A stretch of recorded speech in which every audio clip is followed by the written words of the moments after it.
Hey guys, welcome to the Liberal Hive Mind, a channel solely focused on exposing the abundant hypocrisy of the left. And here's the meme of the day, brought to you by FiveMind.com. Well, it appears there's somewhat of a trend forming right now, and that trend, of course, is being created by none other than Spencer Pratt. You know, I really knew I liked this guy, and I guess looking at the silver lining of it all after that absolutely disgraceful, can we even call it, election that happened in Los Angeles, California, you know, that situation may suck, but at least it's now creating the perfect stage for Spencer 2.0, a reincarnation of sorts. This guy is on an absolute freaking tear. He's decided not to exit stage left, rather to double down and declare ideological war against socialism. And now, frankly, for the second time in the last 7 days or so, Spencer Pratt is once again behind pushing one of the most powerful videos on the internet. First, of course, with his succinct breakdown of what happened in California, and now with this Democrat Socialist of America expose. Now, this particular video wasn't created by him, but he's certainly the one responsible for making it go viral all over social media. Once again, this is the most powerful clip now bouncing online. Let me show you guys what's going on. We got some stuff to get into, so let's roll the tape. All right, folks. So here's a post from Spencer Pratt. He simply writes, "Socialism is sedition." It's no secret that the Democratic Socialists of America hate the Democratic Party.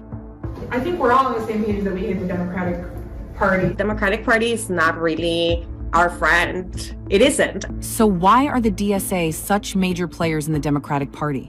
This odd relationship can be understood with the cuckoo analogy. In nature, the cuckoo survives by trickery.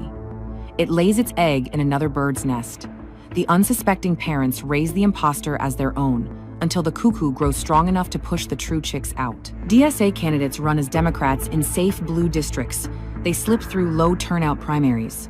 And once inside, they use the Democratic label as camouflage while advancing an extremist anti-American agenda far beyond the party's mainstream. I don't agree with the Democratic Party, but it's a great tool. The Democratic is a tool that we use. Once in office, DSA candidates take orders from DSA's internal enforcers and working groups.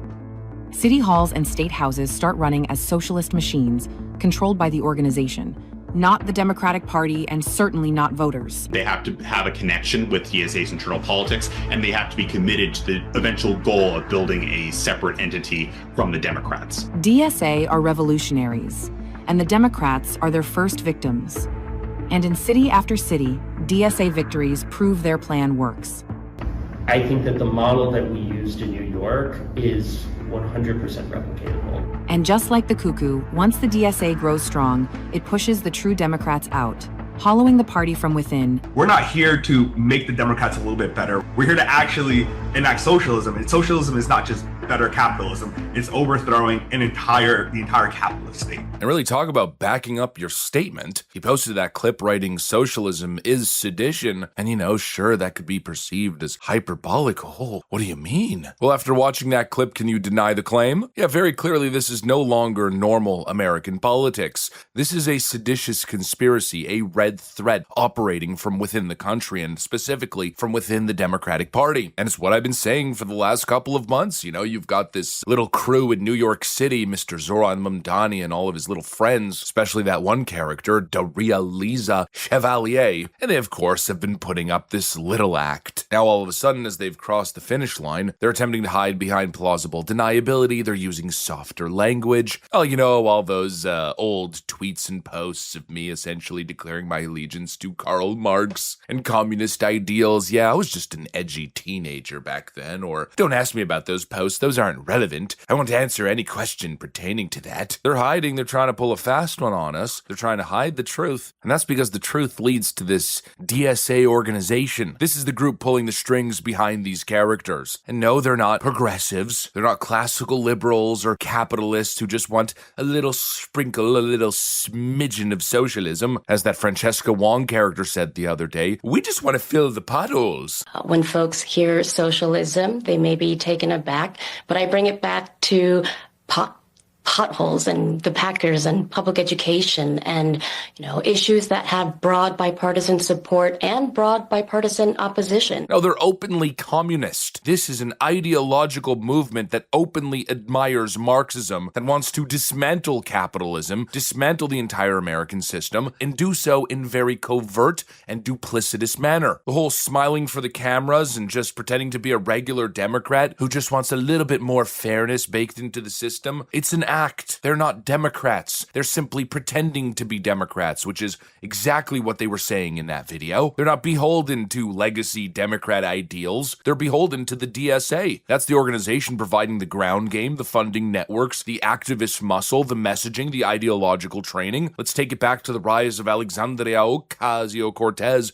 which I believe was their first successful infiltration. Well, we all remember what happened then, right? AOC didn't come out of nowhere. She wasn't some organic talent that rose on her own merit. She was a product of the DSA. She was recruited, chosen specifically to run in that district. They got her across that finish line. And that's really the key here. These people are being installed by the DSA. Exactly as I've been saying, this is a hostile takeover happening in plain sight. And what we are witnessing is the Democrat Party slowly being captured by this radical faction, a group that has no loyalty to foundational American values, and it goes even beyond that. They're so antithetical that even the broader progressive Democratic coalition to them is deeply evil and irredeemable and must be completely destroyed and replaced. They have no interest in working with moderates, despite the fact that they're portraying themselves as moderate. They're not interested in debate and compromise, bipartisan solutions. They want to purge anyone and anything that gets in their way, that doesn't fall in line with their radical Marxist overthrow of the country. And as much as we clown on these people as being